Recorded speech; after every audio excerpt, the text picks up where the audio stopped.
नमस्कार दोस्तों, कैसे हैं आप लोग। उम्मीद करता हूँ आप लोग सब अच्छे होंगे। आप देख रहे हैं अपना यूट्यूब चैनल MS कंपनी 9456। मैं आपका दोस्त स्वागत करता हूँ आपका अपने प्लेटफॉर्म पर। दोस्तों एक बार फिर आपका स्वागत है आपके अपने इस प्लेटफॉर्म पर। और आप आज जो पढ़ने वाले हैं आधुनिक इतिहास में एक ऐसा टॉपिक पढ़ने वाले हैं जो आपके इतिहास के लिए भी और आपके संविधान व पॉलिटी जिसे बोलते हैं, ठीक है, उन दोनों के लिए जो है काफ़ी इंपॉर्टेंट होने वाला है क्वेश्चन। क्योंकि जब हम संविधान पढ़ते हैं तो संविधान में भी इस टॉपिक की बहुत ज़्यादा ज़रूरत पड़ती है। क्योंकि जब तक हम संविधान में इस टॉपिक को नहीं पढ़ेंगे, जब तक शायद ऐसा लग रहा है कि हमको संविधान समझने में कोई बहुत सारी दिक्कतों का सामना करना पड़ेगा। तो चलिए शुरू करते हैं कि ऐसा क्या है कि इतिहास और संविधान दोनों के लिए टॉपिक बहुत मोस्ट है, ठीक है। तो हमने लास्ट क्लास जो ली थी वो ली थी कल भारत छोड़ो आंदोलन, ठीक है। और भारत छोड़ो आंदोलन में आप लोगों का जो प्यार मिला है बहुत सराहनीय था। जितना आपने उसको क्लास को प्यार दिया और हमारी मेहनत जो है आपने अपने सराखों पर रखी और हमें भी अच्छे तरीके से मोटिवेशन हुए हम कि जो आपके लिए हम इतने अच्छे से इतनी मेहनत से इतनी कंटेंट इकट्ठा करते हैं जगह जगह से, और फिर उसके बाद में हम एक जगह इसको आपके सामने पॉइंट प्रस्तुत करते हैं। देखिए कई बार ऐसा होता है कि हम कुछ क्लासेस बोर्ड पर लिख कर करते हैं और कुछ क्लासेस जो हैं हम करते हैं कोशिश कि उनको पॉइंट टू पॉइंट आपको बताएं। इसके पीछे रीज़न ये है कि आप कभी भी किसी भी एक तरीके की क्लास की आदत मत डालना। क्योंकि अगर आपको किसी एक तरीके की आदत पड़ गई ना तो फिर आप परेशानियाँ फंस सकते हो इसमें, ठीक है। चलिए बातों का सिलसिला चलता रहेगा। शुरू करते हैं क्या है अंतरिम सरकार और अब है हमारा अंतरिम सरकार का गठन। देखिए क्या होता है, थोड़ी कहानी समझते हैं। जब लास्ट टाइम पर भारत छोड़ो आंदोलन की आग जो है देश में जनप्रतिनिधित्व के रूप में बहुत ज़्यादा फैल चुकी थी, ठीक है। ब्रिटिश सरकार को लगने लगा था कि अब यहाँ पर सेना हमारा साथ दे नहीं रही है, जनता हमारा साथ दे नहीं रही है, अब निश्चित ही है कि शायद अब हमको भारत से ब्रिटेन को जाना ही पड़ेगा। कुछ ऐसा होने लगा था। तब जाकर अंतरिम सरकार का गठन किया गया। और ये कब कंडीशन हुई? अंतरिम सरकार का गठन यानी कि मुस्लिम लीग द्वारा अंतरिम सरकार में शामिल होने से इनकार करने के बाद बेबेल ने 6 अगस्त 1946 को पंडित जवाहरलाल नेहरू के नेतृत्व में, यानी कि लॉर्ड बेबेल ने 6 अगस्त 1946 को पंडित जवाहरलाल नेहरू के नेतृत्व में अंतरिम सरकार को बनाने के लिए पंडित जवाहरलाल नेहरू को आमंत्रित किया। अंतरिम सरकार को बनाने के लिए पंडित जवाहरलाल नेहरू को आमंत्रित किया। अंततः हुआ क्या कि पंडित जवाहरलाल नेहरू ने 24 अगस्त 1946 को पहली अंतरिम सरकार के रूप में इसका गठन किया, ठीक है। पहली अंतरिम सरकार के रूप में, ये वाला क्वेश्चन बहुत इंपॉर्टेंट बन जाता है एग्जाम में, आपको याद रखना है कि पहली अंतरिम सरकार भारत में कब गठित हुई। तो उसका आपका आंसर है 24 अगस्त 1946। हम कोशिश करेंगे कि कम शब्दों में बहुत कुछ इकट्ठा करने की। अंततः होता क्या है, 2 सितंबर 1946 को नेहरू जी के नेतृत्व में, पंडित जवाहरलाल नेहरू के नेतृत्व में अंतरिम मंत्रिमंडल का गठन किया गया। किसका? अंतरिम मंत्रिमंडल का गठन किया गया, ठीक। अब होता है क्या कि अंतरिम मंत्रिमंडल का गठन किया गया, ठीक। लीग फिर भी इसमें भागीदार नहीं ले रही थी। यानी कि यहाँ पर 24 अगस्त 1946 को जब पहली अंतरिम सरकार का गठन किया गया तो उस समय पर लीग ने इसमें पार्टिसिपेट नहीं किया। परंतु क्या था कि कांग्रेस वालों ने थोड़ा सा ये था कि कांग्रेस के लोग जो थे, जब उन्होंने अंतरिम सरकार का गठन किया तो मुस्लिम लीग के लिए भी कुछ सीटों को निर्धारित किया कि ये सीटें जो रहेंगी मुस्लिम लीग की रहेंगी। क्योंकि देश की स्वतंत्रता में मुस्लिम लीग का भी इतना ही बराबर अधिकार था जितना कि कांग्रेस का, जितना कि सिख समुदाय का, जितना कि पारसी समुदाय का। तो इन सभी को नज़र में रखते हुए कांग्रेस ने सभी को सीटों को आरक्षित रखा। कहाँ पर? अंतरिम सरकार में, ठीक। अब होता है क्या, इसमें बात ही होती है जब 2 सितंबर 1946 को पंडित जवाहरलाल नेहरू के नेतृत्व में अंतरिम सरकार का गठन किया गया, तो पहले दिमाग में बात आई कि भाई ये देखिए कि कितने सदस्यों की वो सरकार बनेगी। तो उस समय पर परिस्थितियाँ देखी गई कि देश में किस किस स्तर पर कानून की आवश्यकता है। ऐसा नहीं कि आज के टाइम में अगर हम देखें तो कैबिनेट मंत्रिमंडल में कैबिनेट मंत्री जो होते हैं उनकी संख्या 20 होती है। कैबिनेट मंत्रियों की संख्या जो होती है 20 होती है, जबकि कैबिनेट मंत्री होते हैं, राज्य मंत्री होते हैं और उप मंत्री होते हैं, ठीक है। जबकि इस समय पर जो है वहाँ पर देश में स्थिति देखेगी कि किस स्थिति पर लोगों को ज़रूरत है विधि और कानून की। क्योंकि हमारी पहली अंतरिम सरकार थी, अनुभव का थोड़ा अभाव था। हम किस तर्क पर सरकार का गठन कर रहे थे? ब्रिटेन की सरकार पर तर्क पर हम सरकार का गठन कर रहे थे। यानी हूबहू के देखा जाए तो हमने दिमाग में एक मंशा बैठा ली थी कि हम सरकार का गठन कर रहे हैं ब्रिटिश की तर्क पर। ठीक है, चलिए देखते हैं वो कितने सदस्यों की बनी। तो 14 सदस्यों की वो अंतरिम सरकार बनी। ठीक, जिसमें 6 सीटें जो थी वो कांग्रेस की लिखी गई और 5 सीटें जो थी वो मुस्लिम लीग को दी गई। जबकि जिस समय पर अंतिम सरकार का गठन किया गया था उस समय पर मुस्लिम लीग ने पार्टिसिपेट नहीं की थी, परंतु ये रिक्त स्थान छोड़ दिए गए थे उनके लिए। तो 6 सीटें जो होती कांग्रेस के लिए थी और 5 जो थी वो लीग मुस्लिम लीग के लिए थी।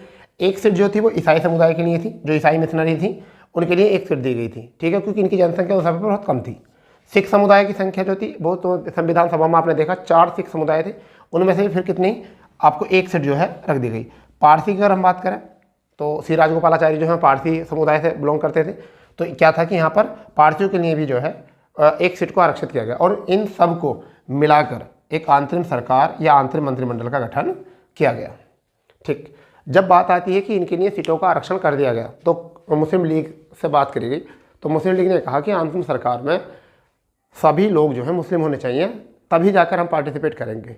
ठीक है, या कांग्रेस के बराबर हमारे होने चाहिए। तो उन्होंने कहा कि ऐसा है, जब संविधान सभा में 10 लाख व्यक्तियों पर एक व्यक्ति एक सदस्य है, तो यहाँ अंतरिम सरकार में भी जनसंख्या के आधार पर जितने लोगों की आवश्यकता होगी जिस पार्टी के अनुसार, उन्हीं को आरक्षण दिया जाएगा, जगह दी जाएगी।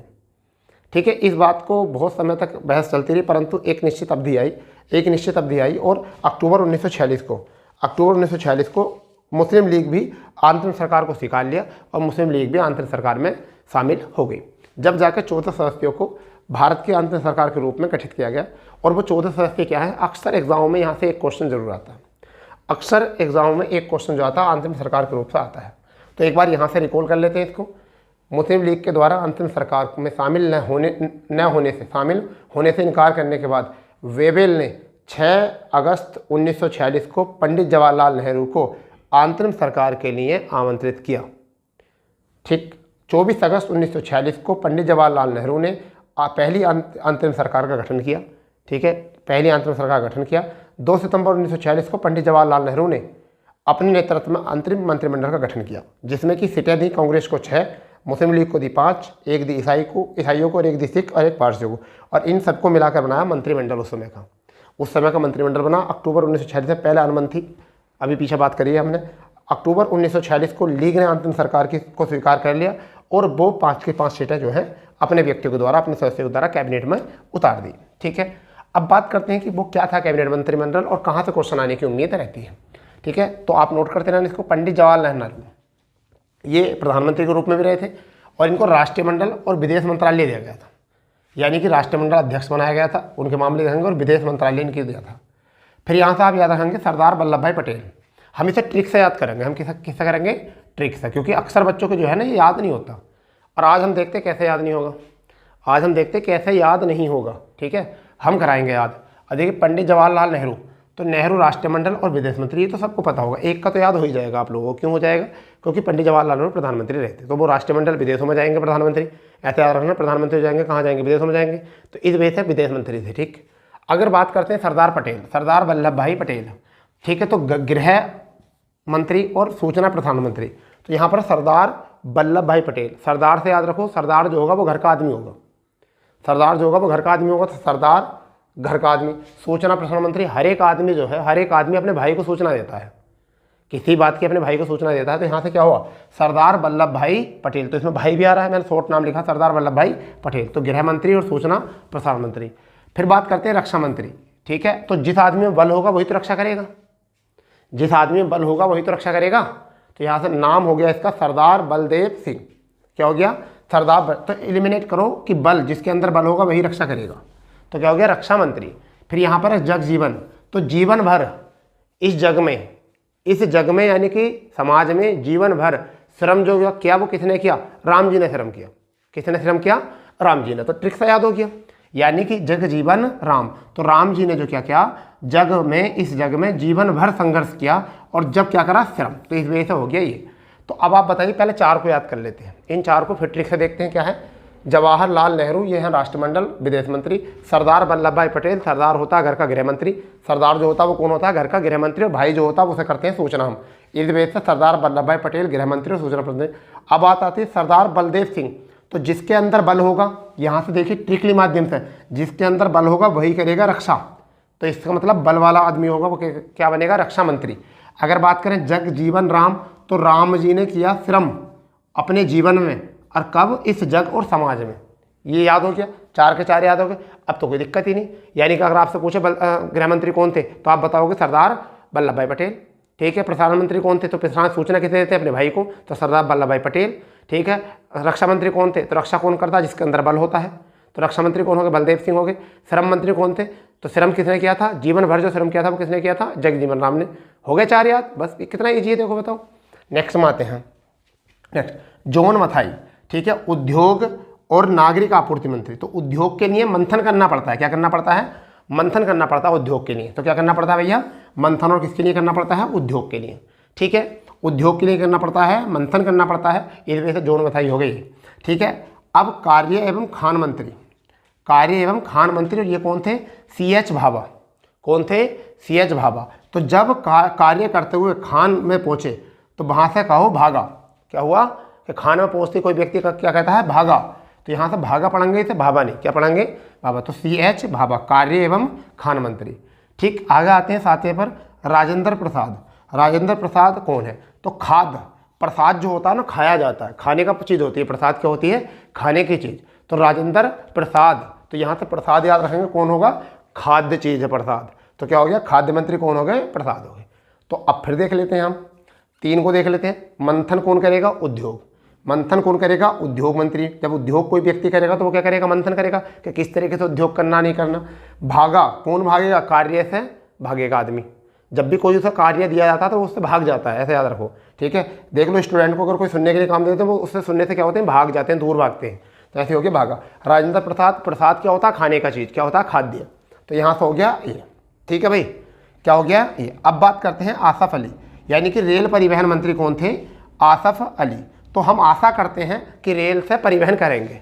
हम क्या करते हैं, आशा करते हैं, जब छोटे छोटे होते हैं ना तो नानी के घर जाएंगे, मामा के घर जाएंगे, क्या करते हैं हम, एक आशा करते हैं। तो क्या हो गया, आशा अली, यानी कि छोटा बच्चा है अली, वो क्या कर रहा है, आशा कर रहा है कि आप किससे जाने के लिए, रेल से परिवहन करने के लिए। क्या करने के लिए, परिवहन करने के लिए। ठीक है, बाद में है शिक्षा मंत्री। यदि आपने शिक्षा अच्छी कर ली, यदि आपने शिक्षा अच्छी कर ली तो राज करोगे गोपाल पर। क्या करोगे, राज करोगे, यानी कौन करेगा, गोपाल राज करेगा। समझ गए नहीं, गोपाल क्या करेगा, राज करेगा। अगर शिक्षा उन्होंने अच्छी पढ़ ली तो गोपाल एक व्यक्ति है, उसने क्या करना है कि अगर उसने शिक्षा पढ़ाई अच्छी कर ली तो वह क्या करेगा, राज करेगा। तो इस तरीके से याद हो गया कि सी राजगोपालाचारी जो थे वो कौन थे, वो थे शिक्षा मंत्री। ठीक है, चुंद्रीगर, चुंद्रीगर ये थे वाणिज्य मंत्री। क्या थे, वाणिज्य। वाणिज्य को कहते हैं मार्केटिंग, क्या कहते हैं, मार्केट, यानी वाणिज्य को क्या कहते हैं, मार्केट कहते हैं। अब चुंदरी कहाँ मिलेगी, चुंदरी कहाँ मिलेगी, बाजार में। वाणिज्य जो होता है वो क्या होता है, बाजार। तो क्या होगा, चुंदरी कहाँ मिलेगी, चुंदरी मिलेगी बाजार में, मिलेगी नहीं मिलेगी। तो यहाँ से आपको याद हो जाएगा अब्दुल रब नस्तर। अब्दुल रब नस्तर, जब कोई व्यक्ति वायुयान से सेवा करता है, वायुयान में सफ़र करता है, तो वो रब को याद करता है कि बस रब सही सलामत पहुँचा दे। ठीक है, रब सही सलामत पहुँचा दे। तो क्या है, अब्दुल रब नस्तर। तो यहाँ से याद रख लेना। ठीक है, और किस तरीके जाता है, जैसे डाक जाती है, डाक पोस्ट होकर ऐसी व्यक्ति हवाई जहाज में बैठ कर जाता है वायुयान में। तो ये याद हो जाएगा आपका, अब्दुल रब नस्तर क्या है, ये डाक और वायु सेवा मंत्री। ठीक है, गजनफर अली, यहाँ थे गजनफर अली। ठीक है, तो यहाँ पर क्या करना है, स्वास्थ्य मंत्री हैं ये। अब देखो इसको एलिमिनेट करेंगे कि गजनफर, गज माने होता है हाथी। ठीक है, हाथी नफर क्या कर रहा है, अली को, और कैसा है उसका स्वास्थ्य, यानी कि जो आदमी गज के द्वारा सेवा करते, यानी गज जिसकी सेवा करता है उसका स्वास्थ्य क्या रहता है, ठीक रहता है, बढ़िया रहता है। ठीक है, तो यहाँ से क्या हो गया, गजनफर अली। तो अभी हम इतने को देख लेते हैं। ठीक है, आसफ अली कौन है, आसफ अली कौन है, रेलवे में आशा कर रहा है कौन, अली जाने के लिए। राज कौन करेगा, गोपाल, अगर उसने शिक्षा अच्छी कर ली तो। ठीक है, चुंदरी कहाँ मिलेगी, बाजार में। वाणिज्य में कहाँ मिलेगी चुंदरी, बाजार में। अब्दुल रब नस्तर, यानी कि रब को हम याद करते हैं जब वायु से सेवा करते हैं तो कि बस रब ही जाने, अब सही सलामत उतार दे हमको नीचे। गजनफर, अगर कोई गज अली की सेवा करता है, गज, ठीक है, तो वो क्या करेगा, स्वास्थ्य उसका ठीक रहेगा। अब 2 और याद कर लेना अच्छे से, 2 और याद कर लेना। क्या है, क्या है, जोगेंद्र नाथ मंडल। जोगेंद्र नाथ मंडल ये कौन है, विधि। ठीक है भाई, तो नाथ, नाथ है प्रभु, नाथ क्या कहते हैं, प्रभु को कहते हैं। ठीक है, वो क्या करेंगे, वो बनाएंगे हमारी विधि। यानी एक ही नाथ हैं जिनको जो बनाते हैं क्या, विधि बनाते हैं, उनके सिवा कोई और विधि नहीं बनाता। लियाकत अली, लियाकत अली ये हैं वित्त मंत्री, इनको कैसे एलिमिनेट करेंगे, लियाकत अली। तो क्या करेंगे, वित्त के लिए लिया, क्या है, वित्त के लिए लिया, कोई भी आदमी करता है वित्त के लिए लिया, क्या, वित्त के लिए लिया, यानी कोई भी चीज़ जो आदमी वित्त करता है, खरीदारी करता है, उसके लिए क्या करता है, उससे कहते हैं कि वित्त लिया, कोई भी खरीदारी के लिए। तो अब बताइए आपको कितने प्यारे तरीके से आपका आंतरिक मंत्रिमंडल याद हो चुका है। ठीक है, एक बार रिकॉल करते हैं। राष्ट्रमंडल विदेश मंत्री कौन है, जब नेहरू। गृह और सूचना कुछ देगा, पटेल को सरदार होगा तो गृह में, और पटेल भाई होगा उसे सूचना देगा। रक्षा मंत्री रक्षा कौन करेगा, जिसके अंदर बल होगा, जिसके अंदर बल होगा। श्रम किसने किया था, राम जी ने श्रम किया था जीवन भर, ठीक है, जग में रहकर। उद्योग के लिए आदमी क्या करता है, मंथन करता है, ठीक है। कार्य में भागता कौन है, भागा, यानी कि भाभा। खाद्य चीज कौन सी होती है, प्रसाद, तो राजेंद्र प्रसाद। आसफ अली, तो आशा कौन करता है, अली, रेलवे से परिवहन करने का। राजगोपाल, अगर राज शिक्षा अच्छी कर ली, अगर शिक्षा गोपाल ने अच्छी कर ली तो वो क्या करेगा, इस जमाने में करेगा राज, ठीक है। वाणिज्य, वाणिज्य से क्या, चुंदरी कहाँ तक मिलेगी, वाणिज्य से, ठीक है। और अब्दुल रब नस्तर कैसे हैं, वायुयान से नस्तर, यानी क्या करेंगे, वायुयान से एक तरीके से वो रब की अनुशंसा करते हैं कि बस रब हमको क्या कर दे, सही सलामत उतार दे। स्वास्थ्य किसका ठीक होगा, जिसकी गज जो है हिफाजत करेगा, ठीक है। विधि कौन बनाता है, नाथ बनाता है। लियाकत, क्या लिया, लियाकत, ठीक है, कौन, वित्त को। तो ये था हमारा आंतरिक मंत्रिमंडल, ठीक है।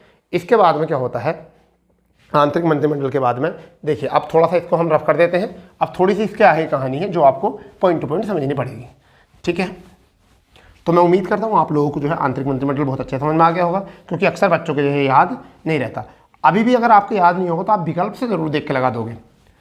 मुझे ऐसा उम्मीद है कि आप विकल्प को देख के एकदम लगा दोगे कि हाँ भाई ट्रिकली माध्यम से जो हमने याद किया है, बिल्कुल ठीक है। तो अब इसके बाद होता है क्या, जब आंतरिक मंत्रिमंडल का गठन हो जाता है, आंतरिक मंत्रिमंडल का जब गठन हो जाता है तो फिर एक बैठक होती है 9 दिसंबर को। कब होती है, 9 दिसंबर 1946 को। अब तो बैठक होगी, ठीक है जी। अब जब बैठक होती है तो पहली बैठक होती है, क्या होती है ये, पहली बैठक, ठीक है जी। पहली बैठक होती है और इसमें सबसे बुजुर्ग व्यक्ति, आपको याद होगा, सबसे बुजुर्ग व्यक्ति, सबसे बुजुर्ग व्यक्ति कौन थे, सच्चिदानंद सिन्हा, सच्चिदानंद सिन्हा। सिन्हा को क्या बनाया गया, अस्थायी अध्यक्ष बनाया गया, अस्थायी अध्यक्ष बनाया गया। ये क्वेश्चन बहुत ज़्यादा आता है कि सच्चिदानंद सिन्हा को कब अस्थायी अध्यक्ष बनाया गया। फिर इसके बाद जो दूसरी वो बैठक हुई वो हुई 11 दिसंबर को। कब हुई, 11 दिसंबर 1946 को, ठीक है। ये कहा हो, ये कैसी हुई, ये दूसरी बैठक हुई, दूसरी बैठक, ठीक है भाई, दूसरी बैठक हुई। इसमें क्या हुआ, इसमें राजेंद्र प्रसाद को संविधान का स्थायी अध्यक्ष बनाया गया। किसका, संविधान का स्थायी अध्यक्ष, संविधान का स्थायी अध्यक्ष बनाएगा। अगर तीसरी बात करते हैं तो एक बैठक हुई थी 13 दिसंबर को। कब हुई थी, 13 दिसंबर को 1946 को तीसरी बैठक हुई थी, तीसरी बैठक, ठीक है। इसमें क्या था, पंडित जवाहरलाल नेहरू ने, पंडित जवाहरलाल नेहरू ने उद्देश्य प्रस्ताव प्रस्तुत किया था, उद्देश्य प्रस्ताव पारित, उद्देश्य प्रस्ताव पारित किया था। तो ये तीन जो है आपको जरूर याद रखनी है।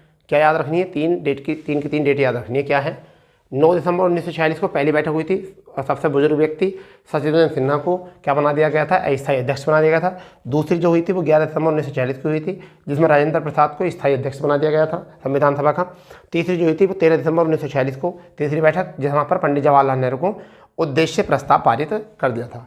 इतना करने के बावजूद एटली क्या थे, एटली ने घोषणा की, एटली ने क्या की, घोषणा की, जिसे हम माउंटबेटन योजना भी कहते हैं या एटली की घोषणा भी कहते हैं। तो अब जो हम पढ़ने वाले हैं उसी के ऊपर पढ़ने वाले हैं कि क्या है वो, ठीक है। पढ़ते हैं उसके क्या प्रतिक्रिया थी, क्या उसकी शर्तें थी और क्या है माउंटबेटन योजना, ठीक है। क्या है माउंटबेटन योजना, अब उसी के बारे में हम लोग पढ़ने वाले हैं, ठीक है जी।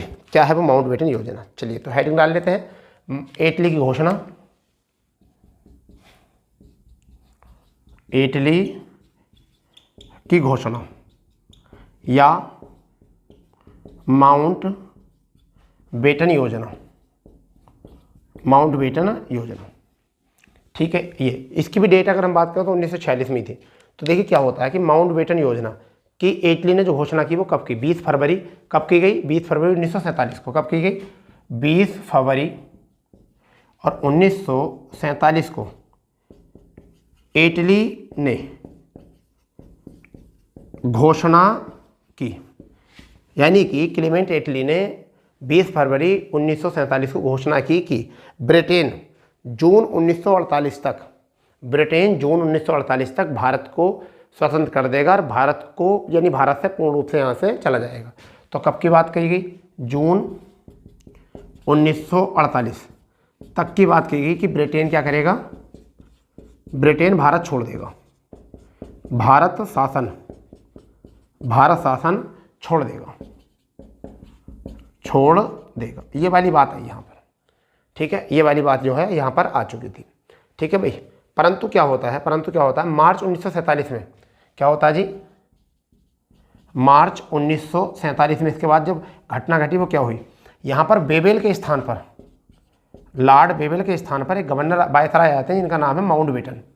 क्या आता है, माउंटबेटन। ठीक है, माउंटबेटन इनका नाम है, लॉर्ड माउंटबेटन इन्हें कहते हैं। ठीक है, और ये कांग्रेस व, यानी ये क्या करते हैं, ये कांग्रेस व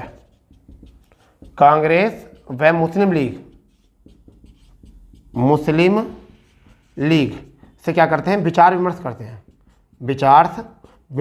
हैं। ठीक है, क्या करते हैं भैया, ये विचार विमर्श करते हैं। ठीक है, और विचार विमर्श करने के बाद में क्या करते हैं ये, यानी कि पहली बात ये कि मार्च 1947 में बेबेल की जगह पर जो लॉर्ड बेबेल थे गवर्नर जनरल, उसकी जगह पर वायसराय कौन आए थे, माउंटबेटन आए थे। यही स्वतंत्र भारत के प्रथम वायसराय बने थे, स्वतंत्र भारत के प्रथम वायसराय यही बने थे माउंटबेटन।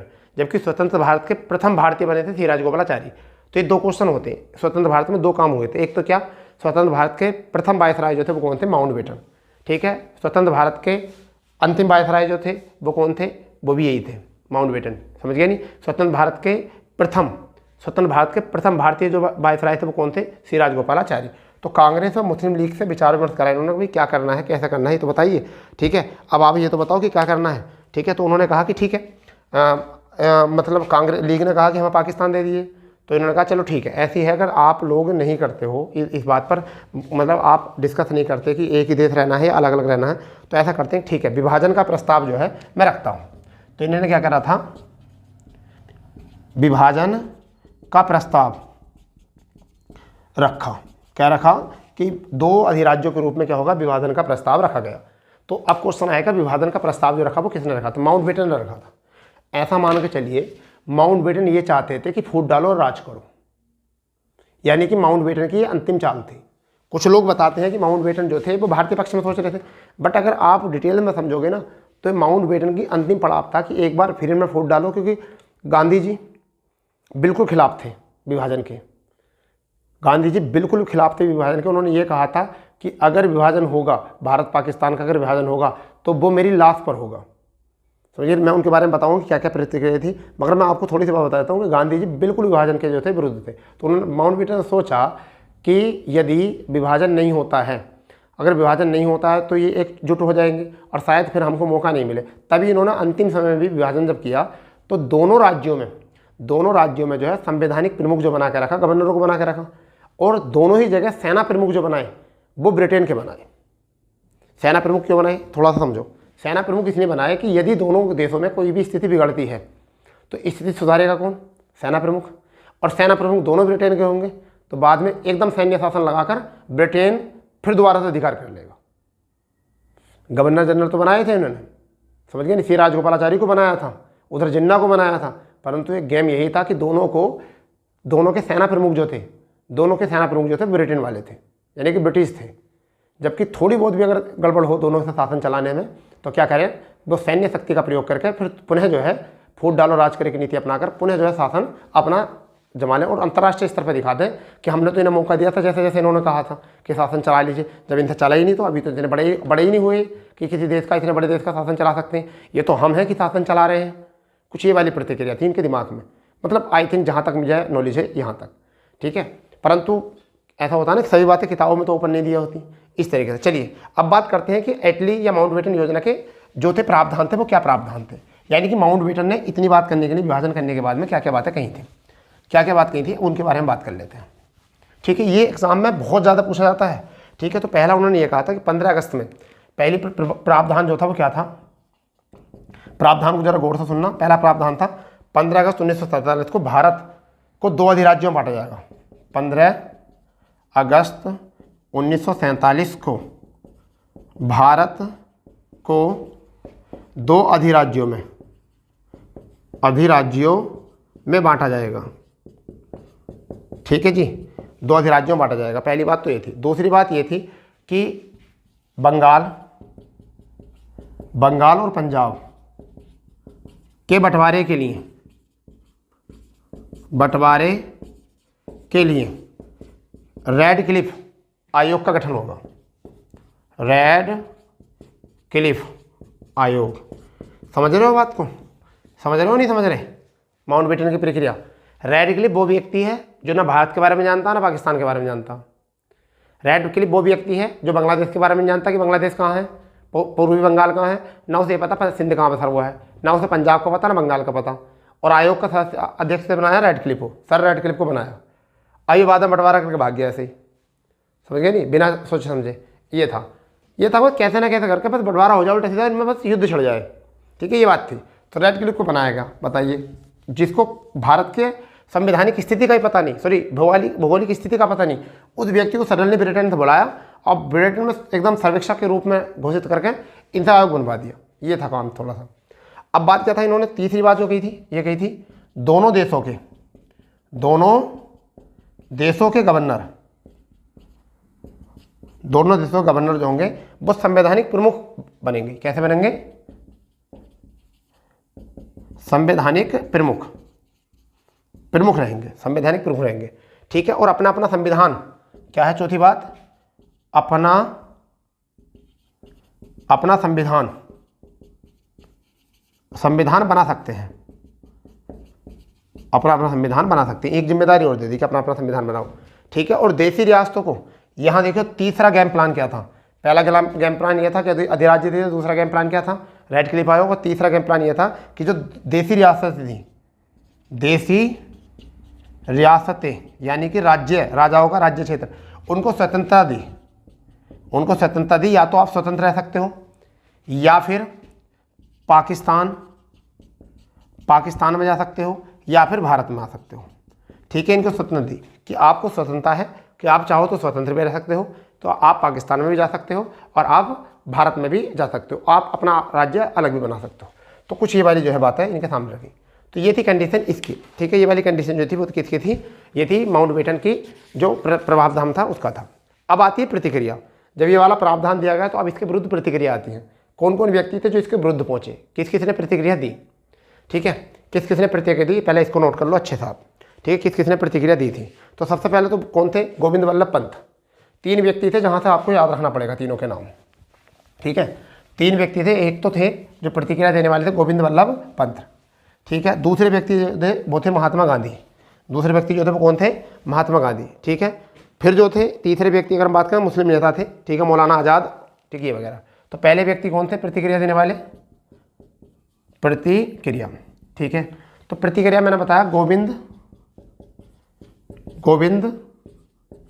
वल्लभ पंत। ठीक है, गोविंद वल्लभ पंत। इन्होंने ये कहा कि भारत के सामने 2 रास्ते हैं, यानी कि भारत आज हमारे सामने पाकिस्तान और आत्महत्या, यानी पाकिस्तान तथा आत्महत्या में से किसी एक को चुनना पड़ेगा। यानी कि गोविंद वल्लभ पंत ने कहा था कि पाकिस्तान और आत्महत्या में से हमें किसी एक को चुनना पड़ेगा और देश की मुक्ति पाने के लिए, देश को मुक्ति पाने के लिए, ठीक है, यह एकमात्र जो है रास्ता है कि हम भारत को चुनें या भारत को एक शक्तिशाली राज्य बनाएं।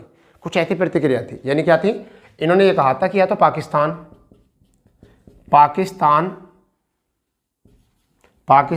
या आत्महत्या को चुनें और भारत को एक शक्तिशाली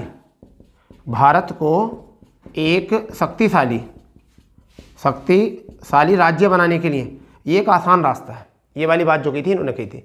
ठीक है। अब इन्होंने क्या करा था, इस वाले विभाजन का, माउंटबेटन विभाजन का जो विरोध किया था वो किसने किया था? अगर हम बात करें विरोध जो किया था वो किसने किया था? वो किया था गांधी जी ने। गांधी जी ने क्या किया था? माउंटबेटन योजना का विरोध किया था। उन्होंने ये कहा था यदि सारा भारत भी आग की लपट में, यदि सारा भारत भी आग की लपट में घिर जाए तब भी पाकिस्तान नहीं बनेगा। यदि सारा भारत भी आग की लपट में घिर जाए तब भी पाकिस्तान नहीं बनेगा, और यदि बनेगा, यदि कांग्रेस विभाजन चाहती है तो मेरे मृत शरीर पर होगा। ये विभाजन जो होगा क्या होगा? मेरे मृत शरीर पर होगा। नोट करना ना इस बात को। इन्होंने क्या कहा था? यदि सारा भारत भी आग की लपट में जल जाए तब भी पाकिस्तान नहीं बनेगा। यदि कांग्रेस विभाजन चाहती है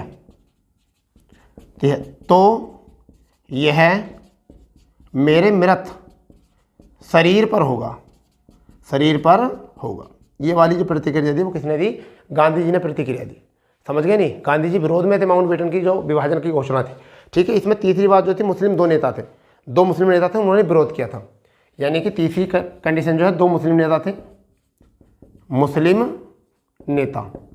ठीक है। वो दो मुस्लिम नेता बहुत प्रसिद्ध, जिसका नाम एक तो आपको याद रखना है मौलाना आज़ाद। क्या नाम रखना है? मौलाना आज़ाद। फिर खान अब्दुल गफ्फार खान, मौलाना आज़ाद। दूसरे थे खान अब्दुल गफ्फार खान। इन लोगों ने भी क्या करा था? माउंटबेटन योजना का करा था विरोध, माउंटबेटन योजना का विरोध किया था। ठीक है। रही बात ये गांधी जी और माउंटबेटन, समझ गए नहीं? किसने? गांधी जी और माउंटबेटन। अभी ये बड़ी बढ़िया बात है, इसको तो आप माइंड में फिट रख लेना। गांधी जी और माउंटबेटन जो है दोनों मिलकर जिन्ना के पास गए। किसके पास गए? जिन्ना के पास। गांधी जी भी और माउंट, जब गांधी एक मूवी आती है ना, उसमें भी आप देखो, गांधी मूवी में भी, कि लास्ट टाइम पर जिन्ना और गांधी जी गए थे। ओके, उस समय गांधी जी और माउंटबेटन गए थे किसके पास? जिन्ना के पास। तो जिन्ना के पास जाते हैं और जिन्ना से बात करते हैं उसे कन्विंस करने की। उन्होंने कहा भी ये बताइए जिन्ना से, जैसे कि आप क्या चाहते हो? उन्होंने कहा हम अपना अलग राज्य चाहते हैं। अगर आपको प्रधानमंत्री बनना है, आपको अगर सरकार बनानी है, तो भारत देश जो है इसे एक ही रहने दो और प्रधानमंत्री आप बन जाओ। तो जिन्ना के दिमाग में ये चला कि यदि आज इन्होंने हमें भारत राज्य दे भी दिया तो कल को 5 साल बाद हिंदू बहुल राष्ट्र है भारत। भारतीयों में पाकिस्तान वाले लोगों की कदर फिर भी नहीं होगी, और उम्मीद यह है कि ब्रिटिश शक्ति यहाँ से जाने के बाद यहाँ पर जंगल राज शुरू हो जाएगा और यहाँ पर केवल हिंदू बहुल रहेंगे। दिमाग में ये थी, या फिर ये था दिमाग में कि अगर पाकिस्तान अलग राज्य बनेगा तो शायद हम अनुदान के रूप में बहुत बड़ी राशि लेकर और अपने आप अधिराज्य करेंगे। यानी कि शायद अपने हित में सोच रहे थे इस चीज़ को देखा जाए तो। इसमें पाकिस्तान का कोई भला नहीं था इस वाली सोच में, परंतु फिर भी वह एक लंबे शासन के रूप में अपने आप को देख रहे थे कि मैं बहुत लंबे समय तक शासन करूंगा।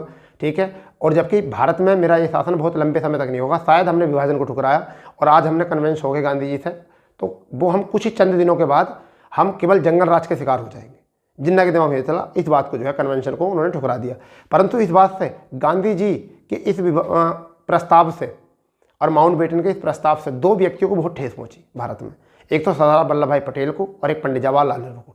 इन दोनों ने जो क्या काम करा, इन दोनों ने बहुत विरोध किया इस वाले मिलन का, इस कन्वेंशन का बहुत ज़्यादा विरोध किया।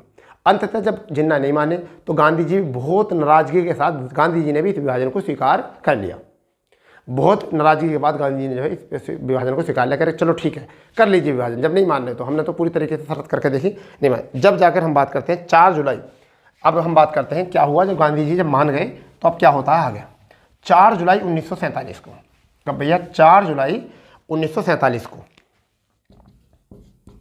4 जुलाई 1947 को ब्रिटिश संसद में, भैया अभी तो ब्रिटिश ही है ना संसद, ब्रिटिश संसद में विभाजन का प्रस्ताव रखा गया। क्या रखा गया? भारतीय स्वतंत्रता अधिनियम, भारतीय स्वतंत्रता अधिनियम रखा गया। ठीक है, पेश किया गया। और बात आती है 18 जुलाई, यानी कि कब? 18 जुलाई 1947 को यह स्वीकृति दे दी। क्या दे दी इसको? स्वीकृति मिल गई। क्या मिल गई? स्वीकृति मिल गई। अब होता क्या है? अब होता है 14 अगस्त की बात है। 14 अगस्त 1947 को पाकिस्तान को कर दिया गया स्वतंत्र। और पाकिस्तान में जो गवर्नर बनाया गया, वो किसे बनाया गया? जिन्ना को। किसे बनाया गया? जिन्ना को। और प्रधानमंत्री के रूप में जो बनाया गया, प्रधानमंत्री के रूप में आपको नाम पता होगा क्या? कौन बनाए गए थे? जल्दी बताओ। लियाकत अली को। क्या बनाए गए थे? लियाकत अली। किनको बनाया गया? लियाकत अली को। मुस्लिम लीग में थे लियाकत अली, ठीक है। क्या थे लियाकत अली मुस्लिम लीग में? जल्दी बताओ, याद करके बताओ क्या थे मुस्लिम लीग में लियाकत अली? ठीक है, सबसे लास्ट में लिखाए थे। कौन थे बताओ? वित्त मंत्री थे। क्या थे? वित्त मंत्री, लियाकत अली। क्लियर? ठीक। अब यहाँ पे बात करते हैं 15 अगस्त को। 15 अगस्त 1947 को क्या करा गया? भारत को स्वतंत्र किया गया। और भारत में प्रथम गवर्नर या वायसराय के रूप में किसे बनाया गया? माउंटबेटन को बनाया गया। और प्रधानमंत्री के रूप में जो बनाया गया, किसे बनाया गया?